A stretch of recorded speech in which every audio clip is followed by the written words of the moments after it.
Well, welcome in everyone, and thanks for tuning in. I have an incredibly special guest with me today. He is really just a Chicago legend in the field of writing and journalism. He's a writer for the Chicago Tribune, or was one anyway, for nearly 30 years, and is the author of several books, a New York Times bestseller, including this one right here, The Jordan Rules, which I'll get into in a little bit. Not only that, but he's also a Hall of Famer. It is my pleasure to introduce to you Sam Smith of Bulls.com. Sam, thanks for being on the show. Yeah, sure. Good to talk to you. Now, so Sam, obviously you've been covering the Chicago Bulls for a very long time. I don't think there's really anybody else Mhm. in the industry that probably knows as much in terms of the history and the background, the depth of knowledge that this team has that you do. And I don't just mean to say that because I have you on. I legitimately feel like that's probably the case just because you've been working with for them for so long. But I want to start by asking, because I actually asked Casey Johnson this as well. What got you into this field and how did you really end up where you are today? I don't know how much people want to go into my background, but it was sort of serendipity. It wasn't a game plan, or a lot of times people are told to plan out your career, and it would be nice if you could, but sort of life doesn't work out that way very often, and often more often than not, you find being lucky to be in the right place at the right time and then taking advantage of it. And then got a job. I was fortunate, got a job with the Chicago Tribune in the late '70s, but as like a political writer, government writer. Um, I covered the 1980 presidential campaign, and then as things happen when you work at not anymore because it's there aren't many, but in that era when you worked at a large, Superman major metropolitan newspaper, there's a lot of departments, a lot of things to do. And so by circumstance, I took a tour on the Sunday magazine, and then before going back to the political job, I said, yeah, I'd like to try sports, just write some sports stories. And this was pretty close to it was a couple of years before Michael Jordan showed up, but then I was sort of doing it right before then, writing some features for the magazine, um, the Sunday magazine, which most big newspapers had then. Only the New York Times has it now. I don't know, maybe the Washington Post has. I don't know. Um, we met Phil Jackson, and I actually went out and did a feature on the minor league basketball, and spent a week with the Albany Patroons, writing about minor league basketball. Got to meet Phil Jackson, who ended up, of course, with the Bulls, with unbeknownst at that time. Right. And then the first week that Michael Jordan came to Chicago, I got sent out and said, "Why don't you spend a day with this kid? It looks like he might be a good player, but he averaged 17 points in college, and nobody's expected him to, be a big star, but he should be a good player. And why don't you just do a feature?" And so that was sort of my example of the right time at the right place. I happened to be there at ground zero when Jordan showed up. Got to know Jordan, and then ended up staying in sports, and getting asked to cover the Bulls beat full time. And as they say in TV, then it's sort of history. you know, 38 years later or whatever it is, I'm still there.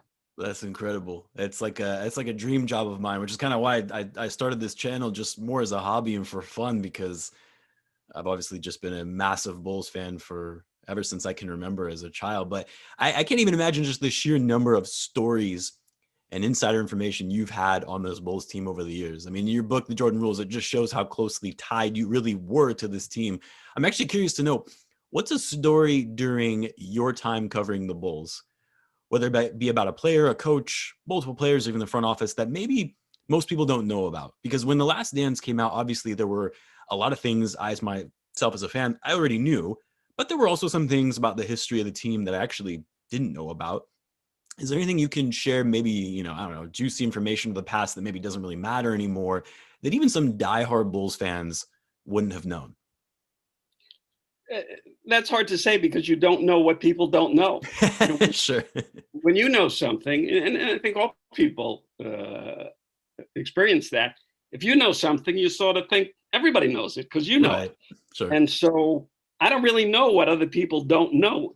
Sometimes it happens in stories that I'll write a story, and I'll think, that's kind of interesting. I think, and then it's not to people because maybe they knew it. And then sometimes I'll write something that I don't think much about, and people say, "Oh, I didn't know that," that because, and like you said, I've been around it, and because I have an interest in history and gone back, I'm sort of the unofficial historian of the team, partially because the people, frankly, in the ownership and management are not interested in what happened before they took over the franchise in '85. But I am. I mean, I was there before they were, but also I have an interest in that era of basketball and they've remained close. In fact, Chet Walker, who was a star on those teams in the early '70s, is a close friend. And, we talk almost every day and talk to him today. A number of those players I've been close to over the years. Don Kogis lives in San Diego. I've spent time with him when I've done some books. He invented the alley-oop, the backdoor alley-oop dunk. Maybe that's something. Yeah. No, with Guy Rogers on the Bulls. He was the first guy to do an alley-oop dunk. And he was a jumpy, a good rebounder, played at Marquette, but nobody ever had sort of done that play before. So, and he was one of the 5 original starters in the Bulls in '66 in the original. So, I have a lot of trivia about basketball. Like you said, I have a lot of information, and it's it's a lot of stuff that doesn't mean anything. So, I mean, if you ask me a question about something, well, I have no personal secrets. I would tell you, but I don't know what people don't know. Well, let me ask you this, because I think it's probably something people are really curious about, especially from what's happened most recently as it relates to Scottie Pippen. I think, as a kid growing up watching the '90s Dynasty Bulls, I always assumed that Scottie Pippen and Michael Jordan were just the best of friends, because when you're a kid, you want that to be the case, right? Right. But I have to ask you about Scottie Pippen and his recent comments, surrounding Phil Jackson, Michael Jordan. We can talk about the Phil Jackson comments in a little bit, but were they as close of friends as it maybe appeared to be in the '90s? And what are sort of your thoughts on, Scottie Pippen and his most recent comments, around Phil Jackson and everything that's going on with that? They weren't close friends at all. But Scottie was very close friends with Horace Grant, and they still are. Right. Scottie talks to Horace somewhat regularly, but he's the only one that Scottie talks to on any regular basis today. They came to the Bulls together in '87, were drafted together. Right. And I wrote about that a lot at the time, and it's a lot in the Jordan rules too.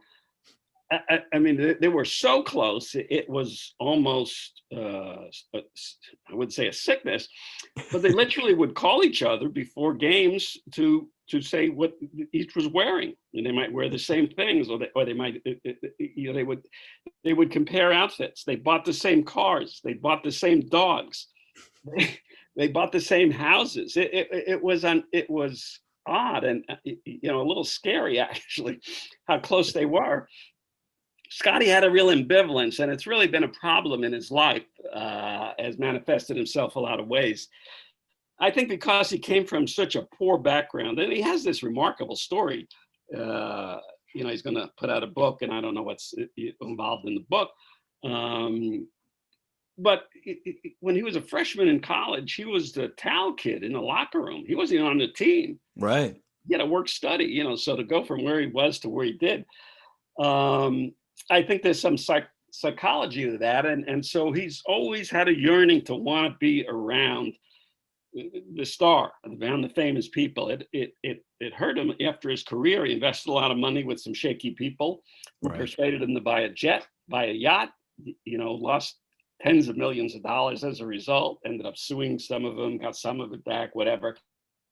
But it was all that same flaw of wanting to be with the man, as it were. And Jordan was that. So he would, try to be friendly with Jordan, spend time with him. But then if you're around Michael, and especially, there was an age difference, experience difference, stardom difference, Jordan didn't treat him as an equal. And so and he didn't treat anybody that way because he was Michael Jordan, not because he was Michael Jordan, but just the nature of his personality. Right. He was, and is, I'm sure he's still the same way, competitive, demanding, challenging, and all. And Scottie would get insulted by that, and he'd go back and spend time with Horace and complain that Michael said he didn't treat me. So no, they were good teammates in that sense, and obviously great teammates in the sense they played well together. And I know fans want it to be that way, like you said. But a team is not about, even though, you know, we in the media and myself are probably guilty about that in part by depicting this picture for you, and the players play along with it. But it's not common where players are close to one another as friends. You could be a good teammate, and I'm sure you've played on teams and everything, and Yeah. you played with it, but it doesn't mean that you socialize with them. And Sure. even though they're on the road a lot together, you know, Michael, actually, because he had been there several years before and was at a different stage than all these guys, he had friends that they would meet him on the road, that he would spend time with them. And so he wasn't waiting for immature Horace Grant and Scottie Pippen to show up for friendships. He had plenty already. And, you know, so what's happened subsequently is Scottie also, he's got some character flaws, obviously. And this bitterness about, you know, being whatever it is, because he was poor, wanted to hang out, you know, whatever those psychology is that I don't know.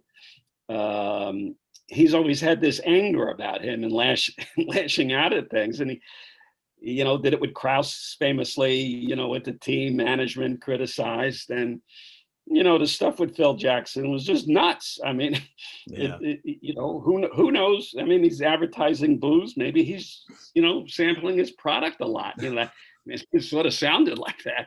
Yeah. You know, based up because, you know, on the logic of Phil made the right call, not because Tony hit the shots and all, but Tony was a great shooter, and he was the one who should be.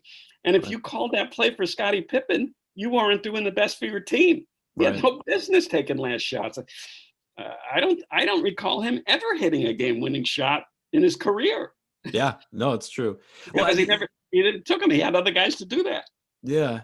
I mean, the thing that I think about, you know, with Scottie in these recent comments is that, you know, I know that he recently lost his son, which obviously, you know, as a father myself, a young child, that's got to be incredibly hard. And so in a way, I wonder if he's just having a hard time, you know, because I just feel like, anyway, when I was a kid, I always felt that he was this very calm, cool, and collected player, and was always okay just, you know, being that sidekick to Michael Jordan. And to see him lash out like this and take it out on Phil Jackson as well, just seemed very out of character for me. So I just hope he's okay. No, it wasn't out of character at all, but it was out of character of the image that was portrayed. Everybody portrays an image for, sure. And you're right. You know, he has a lot of stuff going on in his life. You know, he had a death, you know, of a son, an ugly divorce, where his wife, you know, obviously, you know, made fun of it on social media and sort of threw it up in his face by dating other guys in the NBA, apparently. So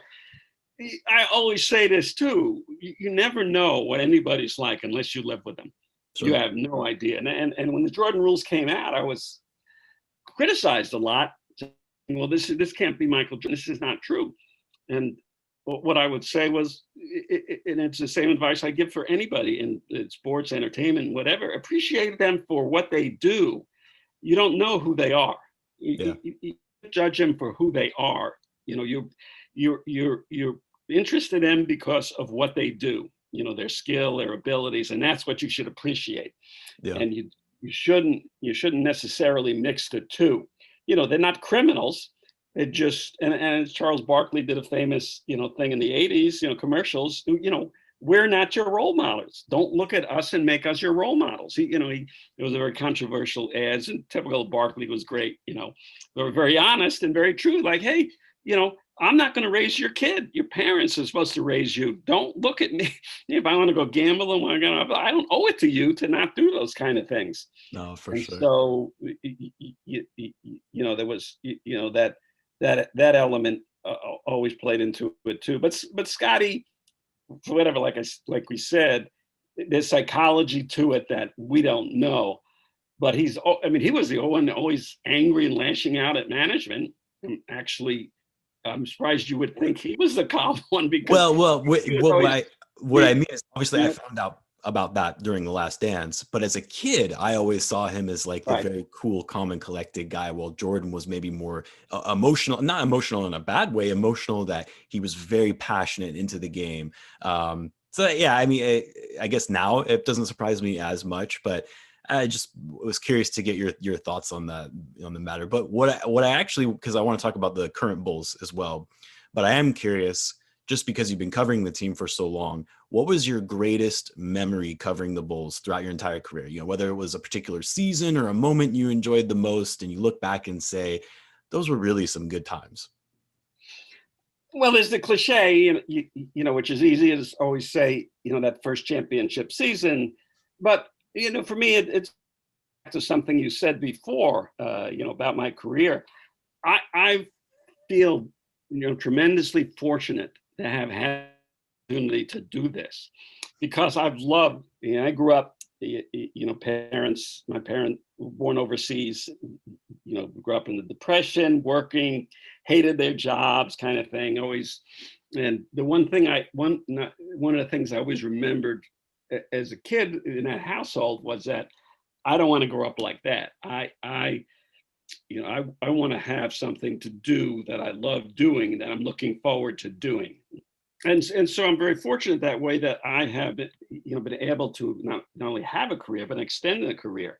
So, and also all the relationships that you build, that I've had dinners over the years, spent time with any number of what you would consider famous people, famous coaches, famous players, whatever the case might be. And so, all those human relationships, playing, I've spent a lot of time and played golf and just hung out with Larry Bird, who's incredibly funny, down to earth, interesting guy.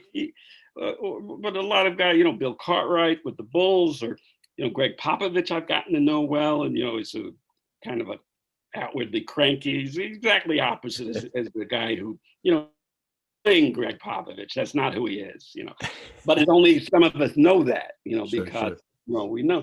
So those things stand out to me more than anything, and so, I'm able to develop relationships that are still long-term relationships with, various players. And I'm not, close friends with anyone, but, Phil Jackson's is still a friend. April, I was out in LA, spent time with him at lunch. And like I said, Chet Walker, who was preceded me, the 70s, I've gotten to know well and speak with him regularly, and different guys. So it's been a joy to be able to not only write about it and have a professional career about it, but have these people in my personal career, in personal lifetime too.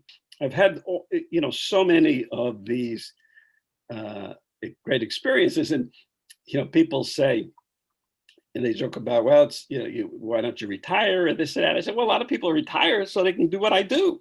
Go to these great sport events. I'm still getting to do it. So anyway, sorry, I didn't have a good answer for you. No, that's fine, and obviously, I do want to talk about the current Bulls as well. So shifting gears a little bit, let's talk about them. So obviously, this past season was disappointing in terms of the expectations that we had of the Bulls, especially after the Vucevic trade that was made. And of course, there were a lot of circumstances with this being a unique season, given the fact the NBA operated in a pandemic. But what do you think is the biggest need for this Bulls team, and what they must address for this offseason? Well, it's obvious and been talked about plenty. They're going to address point guard in some way, in the sense of having somebody who can deliver the ball.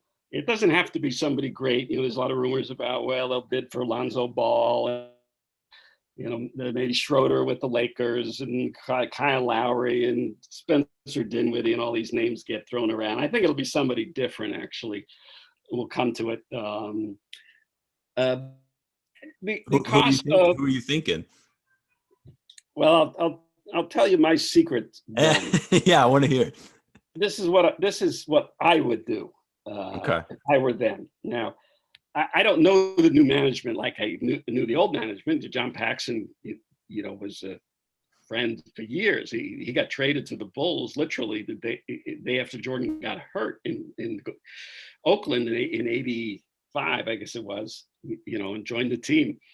It's actually when Jordan was coming home, they'd sent him home from Oakland on that trip to have surgery. John was coming off the plane to join the team. He just gotten acquired from San Antonio, and so I knew those people. I don't know these guys, and hard as it to believe, but partially because of the virus. I've never met them. Sure. Garnis, Sovis, and Eversley. So that I don't know what they're thinking, but I'll tell you what I'm thinking, and this is what I would do if I were them, and I think it's a reasonable plan. I would make a sign and trade with Lauri Markkanen, because I like Lauri, but I don't think they do. I think they're done with him. Yeah. I think they have that position, but you want to get some value out of it rather than just, and you just don't want to make a sign and trade to get a player, because it fills up your cap room. You got to get a player So I would, if I could, and I think they would be interested, do a sign and trade with Minnesota for Ricky Rubio. Okay. And then I would use it's not, probably a starter, but not a big minutes guy, maybe 24 minutes, 22 minutes. And then I would use then you have a substantial cap exception of about $10 million. I would use that to sign Derrick Rose as the finisher. So I would have a tandem of Rubio and Rose. Well, then I can use Lavine and White as subsidiary ball handlers, and Thad Young and Vucevic also a good ball handler. So Bulls need somebody to be in that position to distribute, to make plays, and also because NBA to be a scorer, which Derrick can address. And I think there's also the element of Derrick coming back. Sure. The nostalgia factor. I wrote his autobiography with him. So I have a sense of that I think he'd still be open to it, even though his departure was kind of ugly. Right. And so I think that kind of a thing would address several issues, and it wouldn't upset their depth, where to get under the salary cap, they basically have to cut almost the entire roster. They'd have to get rid of Satoransky, Young, right, all these guys they picked up, and it would just decimate their depth. By doing that kind of thing, if you sign and trade, you don't have to use your cap room, and then you get a good exception. So something like that, even if it's not exactly that with Rose, maybe it's somebody else, that kind of a thing, I think, is what I would do. And yeah, it's funny you mentioned Ricky Rubio, because I recently did a video talking about some of these point guards that maybe aren't talked about as much for the Bulls, and one of them was Ricky Rubio. I mean, the thing about Rubio is, he's getting a little older. He didn't have the best year last season with the Wolves. It was probably one of the worst of his career. But at the same time, he's a great defender. He's a good playmaker. He is a good floor general. And I think, like you said, if you kind of use him as sort of a subsidiary guard with Coby White, that it could potentially work. I actually wanted to ask you about Coby, because everyone throughout. Before you do it, I also wanted to say, it's about opportunity. I got to thinking about this watching USA basketball, because I've been watching Zach and USA basketball, and he played well in the game in Spain, but also he has no place in Minnesota now with, Russell back and, Edwards. So they don't really have a need for him anymore. And he makes $17 million, and he only has 1 year. 1 year, expiring contract. I like that too for the Bulls, because then you can see next season, maybe somebody gets drafts a point guard, and they got a point guard they want to get rid of, and so stuff comes up, like Harden gets traded out of nowhere. So right, it gives you flexibility to make a deal with a short-term deal. So anyway, now I wanted to and I asked Casey Johnson this as well. It's like Coby White. I think especially towards the end of the season, he started looking a lot better in terms of just his feel for the game. He was making smarter decisions, taking smarter shots. I mean, do you think that he could potentially be that point guard that the Bulls need? It might not necessarily be, this upcoming season, but he's only 21. He's going to be going into his third year in the league. Is it premature for us as Bulls fans, the media, the front office, to just start saying, well, we need to upgrade at the point guard position now? It's not premature. No, he can never be that. Really? Okay. What do you think Coby White could be for this team? That could be. He can play some of that, and he could be a Lou Williams type of guy, which is valuable. Craig Hodges, Ricky Pierce, Eddie Johnson. There's been a lot of great players who played those kind of roles. An instant score off the bench. That's a great guy to have. Yeah. Coby can't handle pressure. And that's the problem. Same thing with Zach Lavine, who has been playing in the exhibition some point. But whenever they got pressured, they lost the ball. Yeah. That's the difference. Yeah. And you can try to practice that and learn that, but that's innate more than anything. And you either have that or you don't. And I'm not making it a negative about Coby. It's just there's some things you can't do. Like I would like to be a better writer. I would like to come up with, a lot of poetic thoughts, but I can't. That's not who I am. I try and I do elements of it, but there's other people who do that a lot better. And there's players who do the ball handling, Chris Paul kind of thing a lot better than Coby. Coby has great skills. He's good size. He'll become a better defender, but he's never going to be that kind of a facilitator distributor against pressure. He looked better at the end of the season because nobody pressured the Bulls. They weren't playing for anything. Right. You're not going to waste your energy pressuring that team anymore. So so he looked okay, but if you got into the playoffs, I would not want him with the ball. Yeah. I wasn't going to ask this because I've been talking about it on my channel and most of my viewers think I'm absolutely crazy for it. But what about Ben Simmons? Do you think that I'm a minority in this opinion, but I think Ben Simmons actually would fit very well with the Bulls as long as they don't have to trade Zach Lavine to get him, which I know that that's probably going to be the case. But if the Bulls were able to somehow make a trade work where they could still keep Lavine, do you think that would be a good option? Because like you said, Ben Simmons, not the best under pressure. Another guy, also a liability in the fourth quarter, at least right now anyway, if he can figure out his shot and improve his free throw shooting. No, he is good under pressure. He can't shoot under pressure. Sure. But he can handle a ball and play and defend. Oh, I love Ben Simmons. I would do that in a second. And I'm not for Zach. They would never do that for Zach because that defeats the whole purpose. There's no of course. And that's what I mean. Like if you're including Zach Lavine in the trade, then there's no reason to bring in Ben Simmons. I think bringing in Ben Simmons only makes sense if you have Zach Lavine, and it's because Ben Simmons, if you surround him with shooters, you can talk about Lavine, Vucevic, and even Coby White, I think that changes his role as a player completely than what he is right now in the Sixers. If you have him focus specifically on defense and playmaking, that's an ideal scenario. I don't know. I get a lot of criticism for that on my channel, but I'm always curious to hear what people think because I think it's good to get it's good to have a discussion on your channel, but they're wrong. You're right. No, Ben Simmons is like Magic Johnson light. He's 6'10" point guard. Magic when he came up, I mean he shot a little better, but not, wasn't a good shooter either. He developed and became a good shooter. But actually, Ben's form isn't bad. He has a chance to be a decent shooter. But if you and your audience remember him playing against the Bulls, he destroyed the Bulls. Yeah, yeah, and that's what I do remember. That's why I'm like, I would love to have this guy. I mean, no, he would. The problem, and it's an easy problem. Without Zach, they have nobody to trade, and beyond that, they have no draft picks. Yeah, they can't get a draft pick for 25. But if for some reason the Sixers said, "We love Lauri, Markkanen, and Coby White and El Aminu," I'd say, "Sure, I'll drive him there." Right. Oh no, and would be such a fabulous upgrade. It would make them an instant contender to win the conference. Yeah.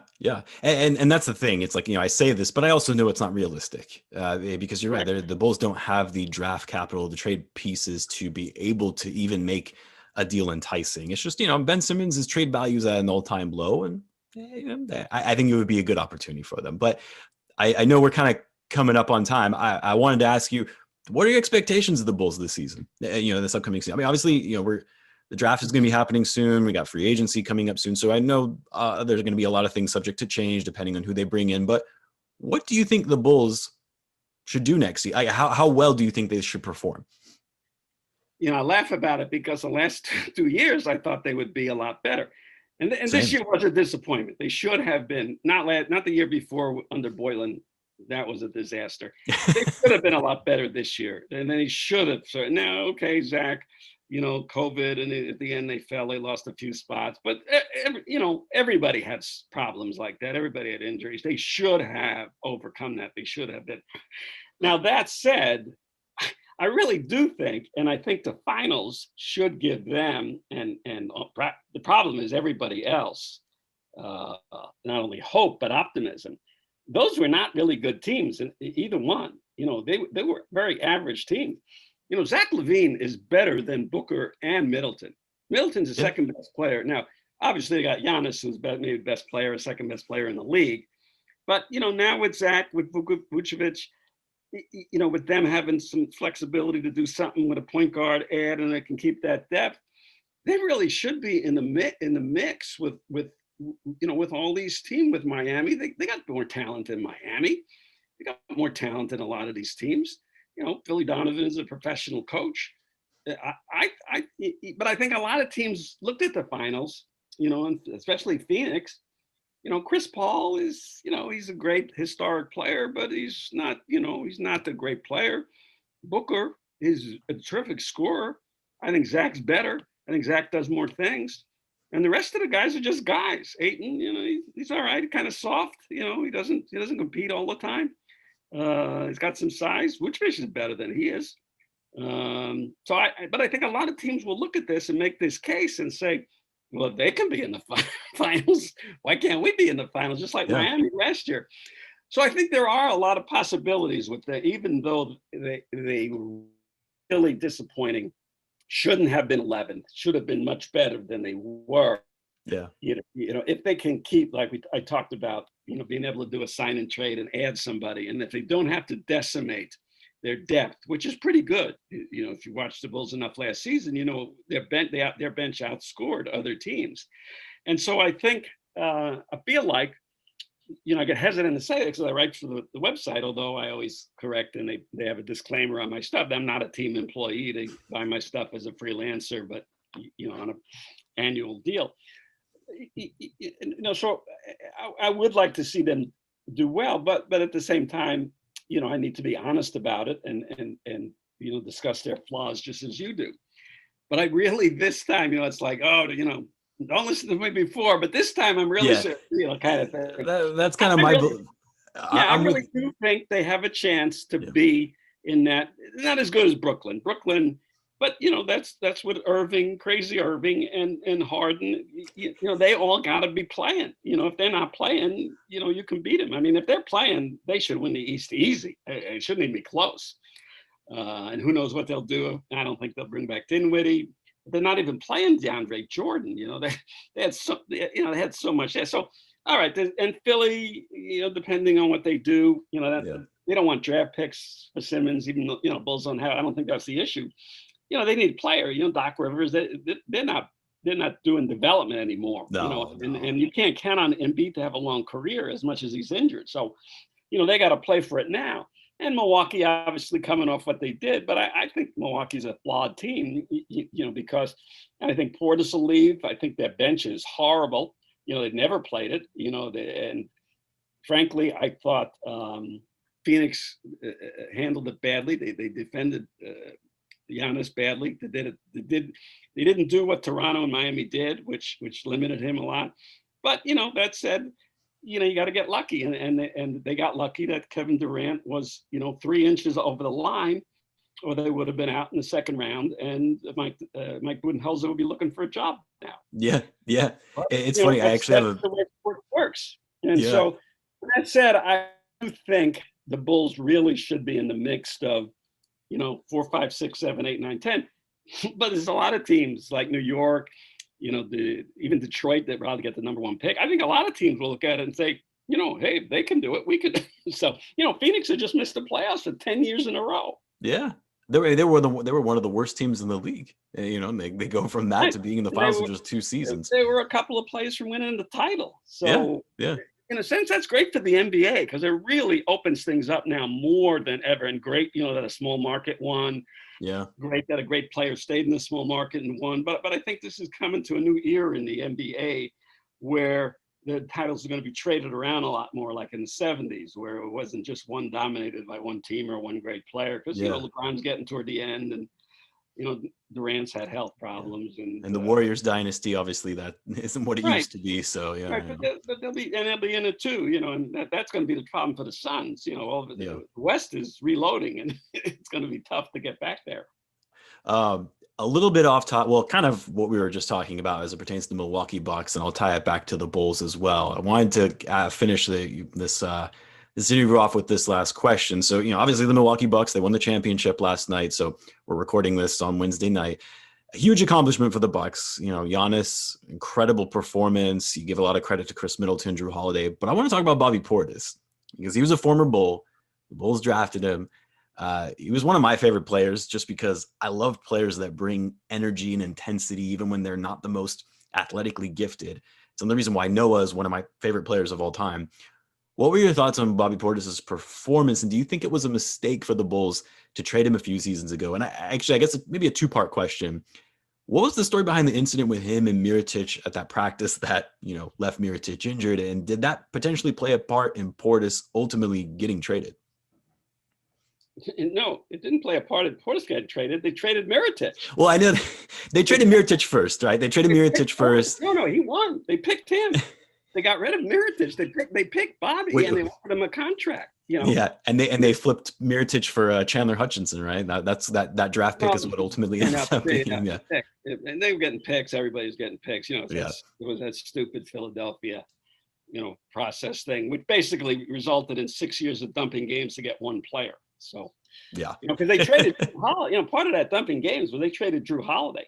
They traded an all-star.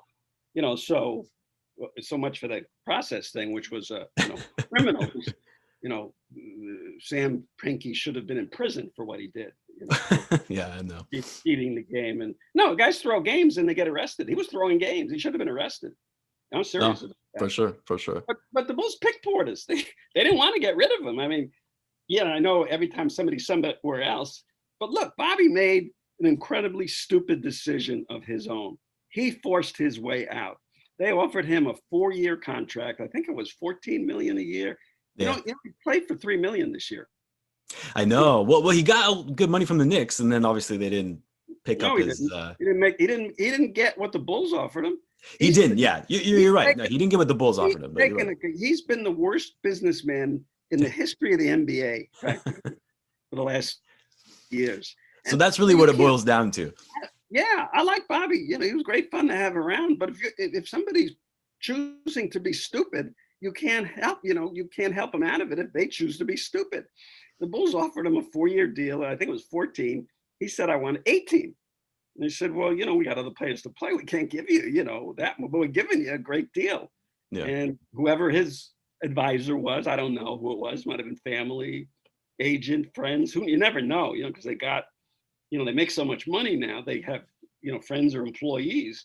So you don't know who they were talking to or listening to. But he decided that he was, being lowballed, which he obviously wasn't because he's playing now for $3 million. Now he'll make more now. He'll get, a decent deal. But you also, and good for him, he had, he got his name. Reminds me a little bit of Scott Williams early. Sure. And people make this mistake all the time. They see somebody do something in a big game at a big time when everybody's watching, and they think they'll do that to them too. It was like, when Luke Longley left the Bulls to go to Phoenix, and they said, well, the Bulls only give him 6 shots a game. That's why he averages 7 points. We'll give him 20 shots. Well, they gave him 20 shots. He averaged 7 points a game. Right. You are who you are.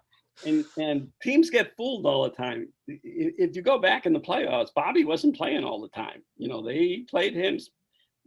He has his own flaws. He's energetic. He's tough and physical. I like a lot of elements. And the Bulls liked a lot of elements. And that was the thing. I liked Mirotic more than Bobby, but they chose Bobby over Mirotic. And so, but then Bobby left them. It's like, you tell your girlfriend you love her, but she leaves. So it's like, is that your fault? So in your view, it's not that, the Bulls traded Bobby. It was that Bobby really left them, and it's more on him. It was him that made the mistake and not the Bulls. Well, what would you call it? They offered him, guaranteed 4 years. I'm sure he regrets this now. I'm sure if he had a chance to do it over, I guarantee you he would have signed that deal and stayed with the Bulls. Sure. I guess But what I was, life, and he'll look. I said he's a bad businessman. He's making $3 million a year. We never made that. We're never going to make that. I'm not. Maybe you will. very true. So No, no. he's done okay. He's not poor. Yeah. He just missed an opportunity. And I think if he had the opportunity, he would go back and admit that and do it again. What happened with, just simply what happened with the fight? It happens, what happened that day, and that's probably, here's one of your little known things. Bobby had worked out all summer. He had been the one there working out in front of the coaches, and the Bulls value that a lot, and told him, be here, work out with our coaches. It'll matter for you. Yeah. Mirotic Get that starting spot. I forgot. Yeah. Mirotic wasn't, and it was somebody else. It was another forward. And so they weren't around all summer, whatever they were doing, Mirotic, I'm sure, was overseas getting his contract, and there was another player, maybe Markkanen, I don't know. I can't remember now. So that day, that morning, Bobby's agent told him that it looked like he was going to be third string and not in the rotation. So then at practice that day, they're scrimmaging, Bobby is sort of acting out, but not acting out. Mirotic was acting out, because they was always saying, you're not tough enough. You got to be tough. And if you want to be a starter, you got to be tough. So he's trying to act tough and starts bumping Bobby around and bumping him. And Bobby's telling him, don't do that. Cut it out. And now Mirotic ups it a little bit, bumps him some more, physical play, running back and forth. And Bobby, I think, and he's never talked about that, I happen to think, in his frustration, learning that this guy was going to now start and he was going to be out of the rotation, and now I'm getting bumped by this guy, he just lost it and hit him. And so they're fighting in practice. It happens. But that said, in the end, after they all came back, they traded Mirotic and kept Bobby. So you can't blame. I can't blame the Bulls, because Bobby was the one that they chose. And he didn't choose them.